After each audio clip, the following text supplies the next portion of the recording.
Aunty 3000 টাকা দেন তো, আমি স্কুলে ফি দেবো আর আমার মাসিক হাত খরচ। তুমি আমার কাছে টাকা দিচ্ছ কেন? আচ্ছা আপনি কাজ করেন, 1500 টাকা দেন, আমার বই কেনা লাগবে আর স্কুলে ফি দেবো।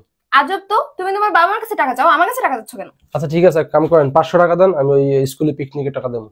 আমি তোমার আত্মীয় স্বজন না, আমি তোমার বাবা মা না, তুমি আমার কাছে টাকা দিচ্ছ কেন? আমি তোমার প্রতিবেশী, প্রতিবেশীর কাছে কেউ টাকা এই চায়? তো আইছেন লাইনে, যখন এই যে এখন কইতাছেন প্রতিবেশী, যখন গার্ডিয়ানই বাপ মার নান হাইজা, গার্ডিয়ান হাজেন হাইজা, কোন স্কুলে যাই কিনা, কোন পাড়ায় কোন দোকানে বই, কার লগে প্রেম করি, কোন বন্ধুর লগে চলি, কোন দোকানে বই বিড়ি খাই, কোন জায়গায় আড্ডা দিই, এবার পরীক্ষা পাশ করি কিনা, ফেল করি, কয় ম্যাচ পাই, এটি যখন বাপ মার নান গার্ডিয়ান হাইজা এগুলো খোঁজ খবর লইয়ে সব জায়গায় রড়াই দেন, তখন মন থাকে না? আর যখন এখন এত গার্ডিয়ান ফলানি, তখন মাসিক আমার ভরণ পোষণ দেন, আমার দত্তক নেন।